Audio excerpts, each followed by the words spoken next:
Hey, thanks for clicking. This is the only movie thoughts podcast. I'm Jesse Johns, and happy Thanksgiving, by the way. So today is actually the day I'm recording after Thanksgiving, and mainly because I actually just watched a movie that just came out on 4K Blu Ray DVD called Oppenheimer.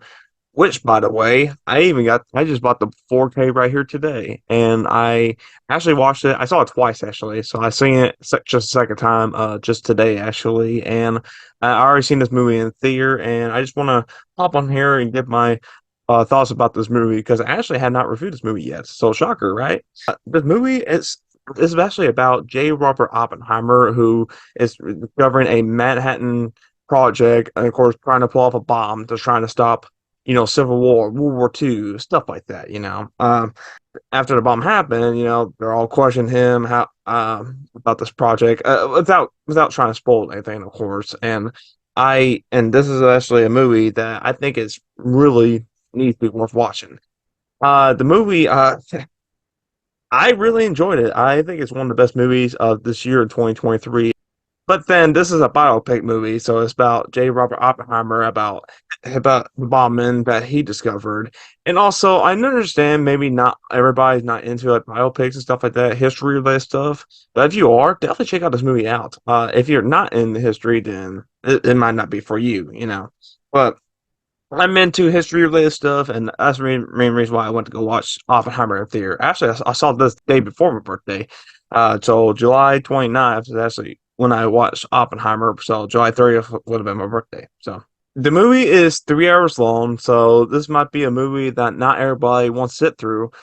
My advice, if you guys want to watch this movie, but you're like, I don't know about the running time, plan ahead to watch Oppenheimer. Say you're gonna watch Oppenheimer on a Saturday. I'm gonna watch Oppenheimer on a Sunday or something like that. Just make time for it. You know what I mean? So that's the best way I can describe it. But no, the movie that's an insane cast too. Like you got Cillian Murphy. He's playing J. Robert Oppenheimer, and usually Cillian Murphy plays like darker characters. Like because I know it's him and Christopher Nolan actually. He did a few Christopher Nolan movies. Like he did Batman Begins. He played Scarecrow, I believe, and he did Inception, which that's actually one of my favorite Christopher Nolan movies. Actually, if not the my favorite Christopher Nolan movie, actually Inception with Leonardo DiCaprio. Cillian Murphy playing Red Eye, was he was creepy guy in that. Red Eye is actually a good example about creepy character because he was creepy in that. But this one, I think he did a really good job in this movie, especially playing a real life guy. Again, J. Robert Oppenheimer, which I think that's pretty insane. And you got another thing. It has an all star cast too. Like I said, Cillian Murphy, Emily Blunt. She's playing Kitty Oppenheimer, his wife, and yeah, and I really like her as an actress, and I think she did really good in that. And of course you got Matt Damon in there. Robert Downey Jr. Oh my God, the man himself, Robert Downey Jr. is playing Louis Strauss in this movie, and Louis Strauss, he was a really complicated guy apparently, and especially the way he played him, and he was a really difficult guy. So good job, Robert Downey Jr. playing that character. And you got Florence Pugh from Black Widow and Don't Worry Darling. She's in the movie.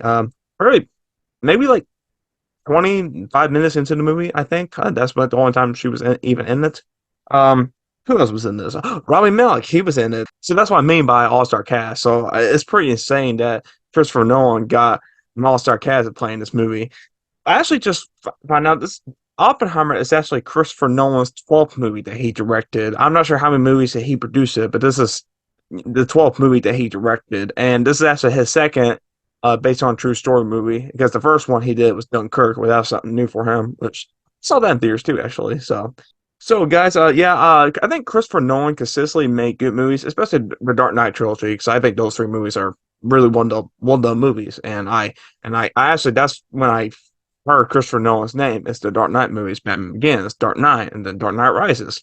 That's how I hear Christopher Nolan's name. If I hear Christopher Nolan's name, I automatically think of the Dark Knight movies. And of course, Inception was that's other than the Dark Knight movies. I think Inception is his best outside of that.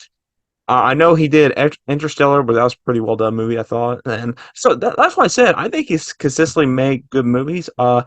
Tenet was not his best project. I'm sorry, but Tenet was not his best project. I I didn't hate it, but no, I didn't love it. So it, out of the Christopher Nolan's movies I saw, Tenet will have to be the bottom. But like I said, I have not seen every single one of his movies, but I'm pretty sure there's something else that's probably worse than Tenet. But I mean, leave it in the comments down below what movie's worse than Tenet, of Christopher Nolan. And I'd like to hear your guys' thoughts. But the movie, I mean, like I said, it's 3 hours long, and I think it needed to be 3 hours long too, because the last hour of the movie, it needed to happen. You know what I mean? So the movie from you know camera, everything's being done for real and all that stuff like that. The movie, I'm gonna give it a 9 out of 10.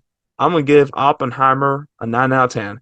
So it was a really well done movie. I really enjoyed it. I'm not sure how everybody feels about Oppenheimer, but I think it was a really well done movie. So Oppenheimer, like I said, 9 out of 10 for me. I really enjoyed it, and I think it's worth watching. I think it's worth watching again. I mean, so anyway, I think it's one of the best, especially my top three movies of this year, because you got that, John Wick Chapter 4, and Mission Impossible: Dead Reckoning Part 1. It's actually my top three at the moment. So, and guys, I think that's all I got to say about Oppenheimer. Again, I saw it in theater, but I wanted to watch it again at home, and I'm glad I did, because that way I can review this movie, my thoughts of it. So anyway, guys, I appreciate you guys clicking to this video, and please give me a like and please subscribe if you are new to this channel.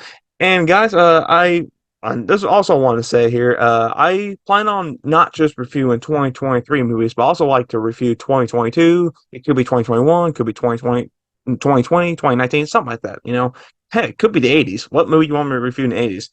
Leave your comments down below. What movie you guys like me to review in the future, and we'll go from there. And anyway, guys, like I said, please give me a like and click that subscribe button. That way you get a notification for the next video. Well, guys, I believe that's all I have to say. And thank you guys again for clicking to the one and only Movie Thoughts podcast.